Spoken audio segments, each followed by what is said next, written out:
6살 난 아이가 잠자리에 들기 전에 무릎을 꿇고 깍지를 끼고 하나님 앞에 기도를 합니다. 하나님, 밤잠 잘 자게 도와주세요. 우리 아빠 사업 잘 되게 해주세요. 우리 엄마 건강하게 도와주세요. 그러면서 잠자리에 드는 게 아니라 일어납니다. 일어나서는 교회에서 배운 율동을 하는 거예요. 엄마가 이상해서 너 왜 맨날 기도하고 안 자고 율동을 하느냐 했더니 내가 하나님 앞에 미안해서 그래. 뭐가 미안한데? 하나님 나 이거 해주세요 저거 해주세요. 맨날 하나님 앞에 구하는 건 있지만 내가 하나님 앞에 드리는 게 별로 없잖아. 그래서 마지막 내가 자기 전에는 꼭 하나님 앞에 내 율동을 올려드리고 싶어서 그래. 기특하죠? 어쩌면 이것이 우리의 감사의 마음일 거예요. 하나님 앞에 이런 기도하고 저런 기도하지만 우리가 하나님 앞에 뭔가 좀 올려드리고 싶은 이 마음으로 하나님 앞에 감사하는 것이죠. 오늘 본문에 다니엘이라고 하는 사람이 나옵니다. 그는 바벨론의 포로로 끌려갔죠. 느부갓네살 왕 때 끌려가서 그때는 아주 소년 때였어요. 근데 그가 고위 관직에 앉게 됩니다. 그리고 나중에 이 페르시아가 모든 것을 점령하면서 자연스럽게 또 뭐가 됩니까? 거기서도 고위 관직을 갖게 돼요. 한 무려 60여 년, 한 70년 가량을 그는 고위 관직으로 있다가 마지막에 총리까지 된 사람입니다. 그가 그렇게 된 이유가 우리가 읽지는 않았지만 오늘 본문 3절에 정확하게 나와 있습니다. 뭐라고 기록하고 있습니까? 다니엘은 마음이 민첩했다 그랬어요. 마음이 민첩했다는 말이 뭐예요? 하나님을 향해서 이 마음이 열려져 있었다는 거예요. 하나님의 생각과 마음에 민감했다는 거예요. 그러니까 하나님이 생각하는 것이 뭘까? 내가 그걸 생각하며 살아가는 것이 민첩했다는 표현을 하고 있고요. 그리고 총리들과 고관들의 위에 뛰어났어요. 실력도 있었어요. 그러니까 왕이 그를 세워서 전국을 다스리게 하고자 이렇게 계획을 하고 있었다는 것을 얘기하고 있습니다. 이러한 얘기를 알고 있던 다른 고관들 그리고 다른 고급 관리들이 어떻게 되겠어요? 시기하겠죠. 질투하겠죠. 그러면서 음모를 꾸미는 내용이 오늘 본문에 나옵니다. 지금 다른 모든 대신들도 다른 총리들이 시기하고 질투하면서 음모를 꾀하는데 어떻게 해야 돼요? 다니엘이 뭔가 흠을 잡아야 될 거 아니에요. 그래서 다니엘이 흠을 잡기 시작하는 거예요. 아무리 잡아도 그야말로 털어서 먼지 안 나는 사람 없다고 하는데 이 사람은 털어서 먼지가 안 나는 사람이야. 아니 어떻게 그렇게 살아올 수가 있을까? 그러면서 이제 관찰을 하는데 가만 보니까 이 다니엘이 어떻게 해요? 하루에 3번씩 창문을 열어놓고 기도를 하는 거예요. 참 어떻게 그럴 수가 있을까? 왜 그럴까요? 소년 시대에 그가 끌려가서 늘 습관화되어 있어요. 체질화되어 있어요. 그의 감사와 기도라고 하는 것은요. 그러다 보니까 지금 6, 70년 혹은 80년 동안 그렇게 해왔던 것을 지금 바꾸기 싫은 거예요, 자기도. 왜? 하나님께서 나를 보호해 주시고 하나님이 인도하셨는데 내가 사람이 두려워서 내가 이걸 받고 나 그런 거 싫어? 아마 그렇게 생각을 했을 거예요. 그는 누구예요? 하나님 앞에 민첩한 사람이에요. 하나님의 뜻이 뭔가 있을 거야 라고 생각을 하면서 하나님께서 보호하시겠다라는 믿음을 가지고 그는 계속 지속해 왔다라고 하는 것이죠. 여러분, 하나님의 뜻을 알기 위해서 우리가 중요한 것이 있습니다.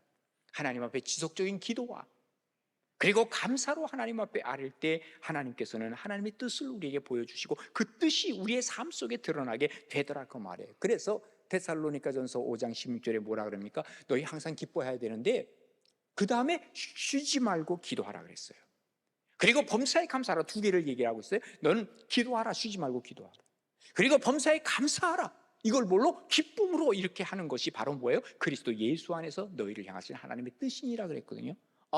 하나님의 뜻이 기도하는 건데, 하나님의 뜻이 감사하며 기도하는 건데 내가 하나님의 뜻을 거스를 수 없지.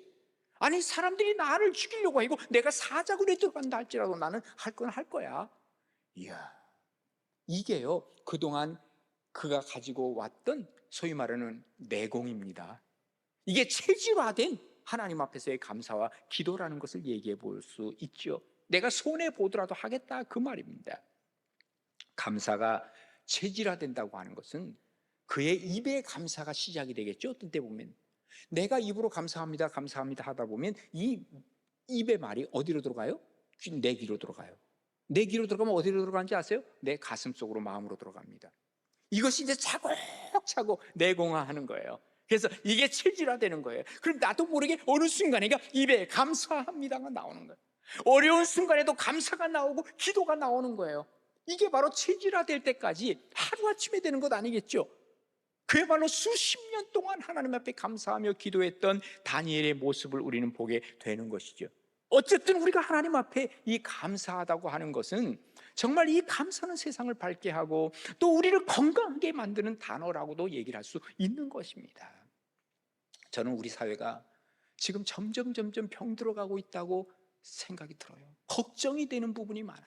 여러분 지난주에 보셨죠? 저 시청 앞에서 여기 거꾸로 역주행하던 차가 이 사람 저 사람 치어서 여러 사람을 죽게 하고 그러지 않았어요? 그런데 그 사람들이 죽고 싶어서 죽은 건 아니잖아요. 그 사람들이 뭐 잘못한 거 없잖아요. 그런데 그 사람의 죽음을 보고 거기다가 뭐 사람들이 애도하는 글들을 많이 썼고 또 곡화도 갖다 놓고 그랬던 모양이에요. 근데 어떤 사람은 그 죽음을 조롱하는 거예요. 예? 너 그래 그렇게 살다 잘 죽었다. 예를 들면 그런 식이에요. 이거를 보는 순간에 여러분 뭘 느끼십니까? 아, 이 사회가 병들어가고 있구나. 이거는 병들지 않으면 이렇게까지 말할 수가 없는 거죠. 아니 죽음에까지도 이렇게까지 얘기를 할 수 있는 사회, 이거는 정말 무시무시한 사회로 변화되고 있다는 것을 우리가 봐야 되는, 괴물되는 거예요. 잘못하다가는. 이게 어디서부터 나왔을까? 지도층에서부터 이런 것들이 서로 나온 것이 아닌가 하는 걱정과 근심이 되는 때가 많이 있더라 그 말이에요. 우리가 이 언어를 바꿔나기 시작해야 돼. 매튜 헨리라고 하는 이 성경학자가 하는 말이 있어요. 감사라고 하는 것은 산수에서 플러스 부호라 그랬어요. 우리가 감사하면 또 다른 감사가 오게 되고 감사의 계속적인 체인이 되어서 결국은 이 사회를 건강한 사회로 만든다는 거예요. 우리가 올해 주여 치유하게 하소서 우리의 표어입니다. 그것 중에 제일 첫 번째가 뭐예요? 건강한 성도거든요. 여러분 정말 건강한 성도가 되기 위해서는 나도 모르는 사이에 감사합니다, 고맙습니다가 나올 수 있다면 우리는 건강한 성도가 될 수 있어요. 내가 아무리 고마운 일을 받아도 고맙다는 말을 못하는 사람들이 있다 그 말이에요. 우리가 세상을 건강하기 위해서는 딴 거 없습니다. 오늘부터 실천해 보세요. 나가면서 모든 사람에게 그저 조금만 어떻게 해도 고맙습니다, 고맙습니다, 아이고 수고하십니다, 감사합니다 이 말이 나오기 시작하면 그때부터는 건강한 공동체로 만들어갈 수 있다는 것이죠. 이 체질화되기 위한 감사는 우리가 연습을 할 필요가 있어요. 그래서 이것이 계속 말로 나오기 시작하면, 이것이 내가 들려지기 시작하고 내 마음으로 들어가기 시작하고 여기서 모여지기 시작하면 또다시 감사해가 마음으로 나오기 시작하고 이것이 뭐가 되는 거예요? 나의 습관이 되고 나의 인격이 되는 것이죠. 이게 나의 체질화가 되는 것이죠. 우리가 어릴 때 3살 버릇이 어디까지 간다고요? 8까지 가는 거예요. 그래서 어릴 때부터 여러분의 자녀들도 감사하다는 말들을 가르쳐 줄 필요가 있다 그 말이에요. 어릴 때의 그 버릇이, 어릴 때의 습관이, 어릴 때 것들이 체질화되면 결국은 어른 되어서 그 모습을 그대로 보는 거예요. 요즘 아이들이 버릇이 없다 그러죠. 왜 그래요? 어릴 때부터 모든 것을 그냥 내버려 두는 거야. 얘 행동을 교정시키지 않아. 그러니까 그 아이는 그대로 자라는 거예요. 제법대로 불법을 자행하게 되고 지 마음껏 모든 것 세상을 주물러도 되는 줄 착각을 하는 거예요. 그런 아이들이 공부 잘해봐요. 공부 잘해가지고 나중에 뭐가 되고 하면 그 사람 지멋대로 모든 걸 다 주물리려고 하기 때문에 사회를 망가뜨린다 그 말이죠. 좋은 습관을 키워야 돼. 그 좋은 습관 중에 최고의 좋은 습관은 바로 감사할 수 있는 이 체질을 만들어가는 것이다 그 말. 이런 사람을 하나님께서는 쓰신다는 거예요. 감사를 하는 거예요. 왜 우리가 오늘 맥주 감사절을 보내느냐? 맥주 감사절은요, 여러분 우리가 초실절이라 그런다 그랬죠? 처음 익은 열매 별로 많지 않다니까요. 그런데 이 조그만 열매를 보면서 앞으로 하나님께서 주실 것을 보는 거예요. 와, 이것을 통해서, 이 씨앗을 통해서 뭘 봐요? 큰 나무를 보는 거예요. 이게 바로 맥주절의 감사예요. 그래서 출애굽기 23장에 보면 뭐라고 기록하냐면 너희들 맥주절을 지키라. 내가 수고하여 밭에 뿌린 것에 첫 열매를 거두는 것이다. 네가 지금 첫 열매 거둔 거 얼마 많지 않지? 그러나 맥주 감사절을 보내게 되면 그 다음에 뭐라고 나옵니까? 수장절을 지키게 될 것이라는 거예요. 수장절은 뭐예요? 추수감사절이에요. 내가 수고하여 이룬 것에 연말에 밭에서부터 많은 것을 거두어서 내 창고에 저장하도록 할 것이다 라고 주님께서 말씀하고 계시는 거죠. 이겁니다. 오늘 본문에 보면 다니엘이 말이죠, 음해하는 사람들이 법령을 새롭게 만들었습니다. 이 음해하는 사람들이 법령 만들면 이거 위험한 거에 누굴 죽이겠다는 거거든요. 그리고 나서는 여기 왕 외에 다른 것에 절을 하는 사람들은 잡아다가 사자굴 속에 집어넣습니다. 왕이요 그렇게 해주시는 거죠. 알았다 해가지고 도장을 찍었다니까요. 예. 그런데 누가 걸려들었어요? 벗을 났잖아요. 누구에게? 다니엘에게. 다니엘이 아침부터 저녁까지 3번씩이나 하나님 앞에 기도하고 감사하는 것이 체질이 되었기에 그는 하나님 앞에 모든 걸 맡기고 기도했습니다. 어떻게 됩니까? 갑자기 왕이 말이죠, 변화되어서 그를 건져내 주십니까? 아니잖아요. 사자굴 들어가는 거예요. 갔어요. 그런데 사자굴 속에서 하나님께서 어떻게 하셨습니까? 사자 입을 닫아버렸어. 그리고 친구가 되게 하셨어. 이야, 이게 바로 하나님께서 하시는 일인 줄로 믿으시기를 바랍니다. 거룩한 습관, 거룩한 체질이 우리에게 갖춰지기 시작하면 절대로 손해보지 않습니다. 요즘 체질 바꾸기 위해서 이런 식품 저런 식품 먹는 사람들 많이 있죠. 그걸로 체질 바꾸지 마시고 감사함으로 체질을 바꾸시는 여러분 되시기를 바랍니다. 아침에 일어나서 나도 모르게 하나님 감사합니다, 건강하게 깨어났습니다. 사실 그렇잖아요. 아침에 깨어나지 못하는 사람도 많아요. 하루를 잘 보내고 나서 하나님 감사합니다, 오늘도 하루 잘 보냈습니다. 또 살아가는 과정 속에 하나님 감사합니다. 이게 내 체질화된다면 그때부터 내 인생은 달라지고 거기서 뭐가 보여요? 하나님의 기적의 역사가 보여지기 시작하는 거예요. 이런 축복과 은혜가 바로 여러분의 것이 되기를 주님의 이름으로 축원합니다. 체질화되는 감사예요. 그 다음에 두 번째로 보면 기도하는 감사입니다. 감사하는 사람은 기도하게 되고 기도하는 사람은 또 감사하게 돼요. 오늘 본문 11절에 보시면 그 무리들이 어떤 사람들이에요? 음해하는 사람들이 다 모여서 다니엘이 자기 하나님 앞에 기도하며 간구하는 것을 발견했어요. 보고 있다가 여거 잘 걸렸다 그거예요. 아까 말씀드렸잖아요. 30일만 참으면 된다니까. 아니면 창문만 닫아도 된다니까. 그런데 그는 무슨 배짱으로 이걸 한 겁니까? 배짱으로 했다면 하나님 뒷배가 있는 배짱이에요. 아니면 이것은 하나님과의 관계성 속에서 아까 짓고 뭐 죽으면 죽으리라 하는 것 아니겠느냐 그 말이에요. 다니엘이 어떻게 기도했을까요? 하나님 제발 살려주세요. 그렇게 기도했을까요? 나는 안 그랬을 것 같아요. 하나님 80평생을 나를 세워주시고 나를 크게 써주신 하나님, 이제는 나를 불러가 주셔도 감사합니다. 그렇게 기도했을 것 같아요. 그런데 하나님께서는 그를 불러가지 않으십니다. 너 여기서 할 일이 있다라고 하는 거예요. 그가 하나님 앞에 감사의 기도를 올렸기에 하나님께서는 감사합니다. 하나님 감사합니다. 하나님이 주신 것에 대해서 감사하는 거예요. 작은 것을 주셔도 하나님께 감사해. 큰 것을 주시면 더욱더 감사해. 그러면 그것을 내가 소화해내. 그 다음에 하나님이 또 계속해서 감사의 조건들을 우리에게 주시는 것이 바로 뭐냐? 이게 소실절에 감사하는 거예요. 소실절에 하나님 앞에 감사하는 것은요, 우리가 받은 줄 믿고 감사하는 거예요. 아까 말씀드렸죠. 씨앗을 뿌리고 지금은 안 보여. 그런데 감사하는 거예요. 받은 줄 믿고 감사하는 거예요. 이게 바로 뭔지 아십니까? 성경은 이것을 하나님 앞에 구워드리는 거라고 얘기를 해요. 하나님 앞에서 구워주는 거예요. 하나님 내가 이거 구워드릴 테니까 받아요. 그럼 하나님께서 이걸 받으시고 나중에 갚으실까요? 안 갚으실까요? 신실하신 하나님은 그것보다 더 큰 것으로 갚아주신다는 사실을 믿어야만 합니다. 그래서 잠언서 19장 17절에 이런 말씀이 있어요. 가난한 자를 불쌍히 여기는 것은요, 여호와께 뭐예요? 구워드리는 거예요. 그의 선행을 그에게 반드시 갚아주신다라고 성경은 기록하고, 신실하신 하나님 아닙니까? 그래서 우리가 기도할 때 감사함으로 기도하고 또 감사할 때 기도하고 이거 하나님 앞에 구워드리는 거예요. 그러면 하나님께서 어떻게 해요? 더 좋은 것으로 계획하고 계시는 것을 우리는 경험을 하게 되는 것이죠. 하나님을 감동시켜드려야 돼. 하나님이 감동받는 기도는 뭐냐? 하나님 앞에 감사할 줄 아는 기도라 그 말이에요.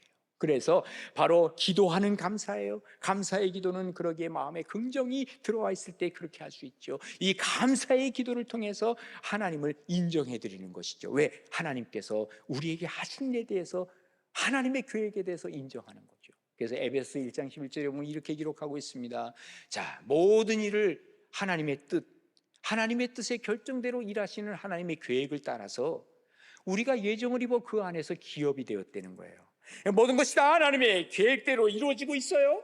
그런데 이것은 우리가 그리스도 안에서 전부터 바라던 그의 영광의 찬송이 되게 하려 함이라 그랬습니다. 자, 보세요. 하나님이 계획을 쭉 갖고 계세요. 근데 내가 그 계획에 순종을 해서 하나님 감사합니다, 나를 통해서 이 계획을 이루시는군요, 감사합니다 하다 보니까 하나님이 영광과 찬송을 받으신다는 거예요. 하나님의 계획을 이루는 것이 바로 뭐다? 감사와 기도라는 거예요. 하나님의 계획을 거스르는 게 바로 뭐다? 감사하지 못하고 기도하지 못하면 하나님의 계획이 거스러지는 거죠. 하나님과 깊은 관계를 맺는다는 것이 너무도 귀하고 귀하다는 거예요. 왜 예루살렘을 향해서 창문을 열고 기도를 했습니까? 이스라엘 사람들은 지금도 기도할 때 어디를 향해서 기도해요? 예루살렘을 향해서 기도합니다. 왜? 그곳에서 복이 시작된다고 생각을 하고 있어서 그래요. 우리는 누구를 향해서 기도합니까? 하나님이 열어주신 문을 통해서 하나님 앞에 들어가는 것을 향해서 우리가 기도를 합니다. 그 안에 누가 예수님이 계시니까 우리는 기도할 때 예수님을 바라보고 기도하는 거예요. 예수님을 바라보고 기도하는데 그때 바로 하나님께서는 네가 나를 향해서 기도한다 하면서 하나님께서는 일단 마음의 문을 열어주시는 거예요. 마음의 문이 열기 시작하면 하나님의 천국의 문이 열려지기 시작해요. 그리고 이 땅에서 모든 것들이 하나님 앞에서 풀어지기 시작하는 거예요. 그래서 마태복음 16장 19절이죠. 예수님 말씀하시죠. 내가 천국 열쇠를 너에게 준다. 이게 뭐예요? 천국을 여는 열쇠, 기도예요. 우리에게 주셨어요. 예수 그리스도의 이름으로 주신 거예요. 그런데 내가 땅에서 무엇인지 매면, 땅에서 맨다는 게 뭐예요? 기도 안 하는 거예요. 감사하지 못하는 거예요. 그러면 하늘에서도 매일 거야. 하늘에서 꽉 매여 묶여 있어. 열려지지 않아. 그런데 바로 내가 땅에서 무엇인지 풀면, 여기서 지금 하나님 앞에 기도하며 감사하며 풀기 시작하면 하늘에서도 풀려지기 시작한다는 거예요. 이게 바로 하나님의 축복이요 은혜인 줄로 믿으시기를 바랍니다. 그래서 감사와 기도는 같이 가요. 기도와 감사는 같이 가요. 그래서 시편 기자는 고백하는 거, 시편 100편 4절에 보면 감사함으로 그의 문에 들어가며 찬송함으로 그의 궁정에 들어가서 그에게 감사하며 그의 이름을 송축할지어다 라고 노래하고 있는 것이죠. 그리고 사도 바울은 빌립보서 4장 6절에 뭐라고 얘기를 하고 있습니까? 너 아무것도 염려하지 마. 뭐 그렇게 염려해? 염려하지 말고 다만 모든 일에 기도와 간구로 그리고 너의 구할 것을 감사함으로 하나님께 아뢰라. 그러니까 기도와 간구가 뭐와 함께 가요? 감사함으로 같이 가는 거예요. 그때 하나님께서는 우리의 기도를 받아주신다는 것이죠. 골로새 4장 2절에도 마찬가지 말씀이 있습니다. 기도를 계속해라. 그런데 기도에 감사함으로 깨어있어라. 감사함으로 기도 한번 해봐라. 그러면 내가 너의 기도를 들을 것이라는 것을 얘기하고 있는 것입니다. 하나님께 감사한다고 하는 것은 믿음이 있지 않고서는 할 수 없는 거죠. 중요한 것이 하나 있습니다. 우리가 하나님 앞에 정말 감사하는 사람은 기도하는 사람이에요. 기도하는 사람은 하나님 앞에 정말 감사할 줄 아는 사람이요, 감사할 줄 아는 사람은 바로 하나님 앞에 또 다른 감사의 조건을 받을 사람이라 그 말입니다. 맥주절의 감사가 바로 여러분의 감사가 되어서 기도하며 감사하고 감사하며 기도할 수 있는 복된 삶이 여러분의 것이 되기를 주님의 이름으로 축복합니다. 마지막 세 번째로는요, 조건을 뛰어넘는 감사입니다. 오늘 본문 12절에 보면 이렇게 기록합니다. 이에 그들이 누구에 음해하는 사람들이 나아가서 왕의 금령에 관하여 왕께 아뢰되, 왕이 이미 왕의 도장을 찍었지 않았어요? 이제부터 30일 동안에는 누구든지 왕 외에 어떤 신에게나 사람에게 구하면 사자굴에 던져넣기로 하지 않았어요? 맞죠? 그렇게 했죠? 그러니까 왕이 뭐라 그럽니까? 그래, 이 일에 대해서 내가 확실하다. 메대와 파사에 고치지 못하는 규례가 있는데 바로 내가 도장 찍은 거 못 고쳐. 나도 못 고쳐. 너희들 내가 알아 그거. 그렇게 얘기를 했어요. 그랬더니 그들이 왕 앞에서 뭐라고 얘기를 합니까? 왕이요, 그 사로잡혀온 유다 자손 중에요 다니엘이라고 하는 놈이 있잖아. 깜짝 놀랐어요. 다니엘의 이름이 나오니까. 이놈들이 다니엘을 잡기 위해서 이 짓 했구나 하는 것을 왕이 못 느끼겠어요? 근데 참 이 인간들이 치사한 인간이에요. 뭔 줄 아세요? 그 앞에 뭐라 그럽니까? 사로잡혀온 다윗 자손 중에 그랬어요. 언제 사로잡혀왔는데요? 벌써 60년, 70년 전에 잡혀온 거라고요. 그런데 지금까지도 여기 거기에 여기 꼬리표를 달고 있는 거야. 치사하게 이걸 들먹이고 있어. 그 사로잡혀온 그 유다놈 있잖아요. 그 다니엘 이러면서 얘기를 하는데, 또 그 다음에 보십시다. 왕과 왕의 도장이 찍힌 금령을 존중하지 않았어요. 왕을 거슬렸어요. 그리고 하루 3번씩 기도하는 것을 보세요 하면서 사진 찍은 것을 아마 가져왔는지, CCTV를 지금 공개하고 있는지, 그러면서 지금 얘기하고 있는 거예요. 왕이 이 말을 듣고 그로 말미암아 어떻게 해요? 심히 근심하는 거예요. 아이고, 다니엘이 걸려들었구나. 그러면서 다니엘을 구원하려고 마음을 쓰면서 그를 건져내려고 힘을 다했어요. 내가 이거 어떻게 하면 좋을까? 내가 지금 왕의 모든 것을 걸고 그냥 걔를 살려내? 그래, 한번 해보자. 내 체면을 구긴다 할지라도 혹시 누군가 구테타를 일으킬지 몰라. 그래도 난 해보겠어 하는 마음을 한번쯤 잡았던 모양이에요. 그러다가 해가 질 때까지 그렇게 생각을 했는데, 또 그 무리들이 또 나타났어. 음해하는 사람들이 또 나타났어. 또 모여서 왕에게로 또 와서 뭐라는 줄 아세요? 왕께 말하되, 왕이요, 이젠 간신배가 그대로 드러나겠죠. 왕이요, 메대와 바사의 규례를 아시지 않습니까? 왕께서 세우신 금령과 법도는 고치지 못할 것이니라. 이 간신배로 이제 완전히 자기 본성을 드러낸 거예요. 이야, 참 기가 막히죠. 이러니 어떡합니까? 어쩔 수 없어. 그러니까 다니엘을 사자굴 속에 집어넣을 수밖에 없는 거예요. 그런데 사자굴 속에 비록 들어갔지만 지금 상황은 아주 악조건이 돼버리고 말았습니다. 아주 지금 위기의 상황 속에 들어갔습니다. 포고령을 어겼거든요. 그런데 다니엘은 마음이 편안했습니다. 아주 모든 것을 초월한 사람답게 이 사자굴 속에 들어갑니다. 그러면서 그는 거기에서까지도 감사할 수 있었다는 것을 얘기해 주고 있습니다. 이유가 뭔지 아십니까? 이유가 뭘까요? 그동안 오래 살아서? 아니죠. 하나님과의 신뢰관계가 있었기 때문입니다. 이게 바로 뭐예요? 믿음이에요. 믿음. 내가 혹시 사망의 음침한 골짜기로 다닐지라도 나는 해를 두려워하지 않아요. 왜? 주께서 나와 함께 하시기 때문에 그래요. 주의 지팡이와 주의 막대기가 나를 보호하시거든요. 하나님과의 신뢰관계가 있는 거예요. 이사야는 뭐라고 고백합니까? 이사야서 43장에 보면요, 하나님이 말씀하신 거예요. 야, 너 염려하지 마. 네가 물 가운데로 지나갈 때에도 내가 너와 함께 할 거야. 강을 건널 때에도 강물이 너를 침몰하지 못하게 할 거야. 불 가운데로 지날 때에도 너 타지 않아. 염려하지 마. 불꽃이 너를 사르지도 못해. 대전하는 나 여호와 하나님이잖아. 이스라엘의 거룩한 자잖아. 내가 바로 구원자이잖아. 내가 애굽을 너의 속량물로, 구스와 스바를 너의 대신으로 줄 거야. 염려하지 마. 이사야가 신바람 나잖아요. 그리고 이 말씀을 붙들고 그는 일어서잖아요. 우리가 하나님과의 신뢰관계가 있으면 어떤 경우라도 감사할 수 있어요. 조건을 넘는 감사가 이루어질 수 있다는 것이죠. 우리가 어려운 악조건이 우리에게 올 때가 있어요. 어디를 쳐다봐야 될까요? 하나님의 눈을 한번 직시해 보세요. 시선을 하나님 앞에 집중해 보세요. 그때 하나님께서 고개를 끄덕이면서 눈을 우리에게 보여주세요. 이게 바로 우리가 악조건 속에서도 하나님 앞에 감사할 때 우리가 하나님을 초청해 갈 수 있다는 것이죠. 그러면 그때는 어떤 역경이라, 어떤 난관이라, 어떤 장애가 있다 할지라도 하나님과의 관계에서 감사함으로 이것을 뛰어넘을 수 있다는 것을 우리에게 알려주고 있는 것이죠. 신앙의 정도는요, 우리가 어떤 위기가 닥칠 때 신앙의 정도가 어떤지를 알아볼 수 있다라고 얘기를 합니다. 독일의 신학자요, 그리고 목회자인 본헤퍼는 그런 얘기를 합니다. 비그리스도인들과 진짜 신앙인들의 구별 방법은 무엇이냐? 다 기도할 수 있어요. 다 교회 나와 예배 드려요.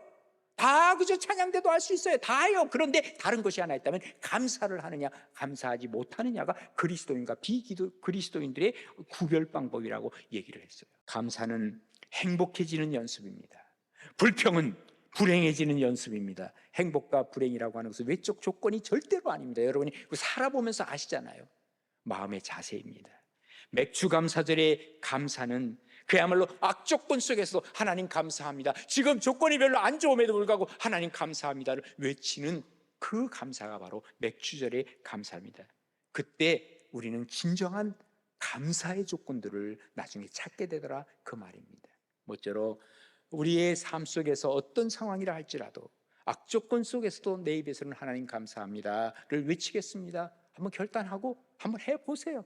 하다 보면 그 다음에 또 다른 감사가 나타나고 또 다른 감사가 나타나고, 야, 인생이 이렇게 살만하네? 이런 고백이 바로 여러분의 것이 되기를 주님의 이름으로 축복합니다.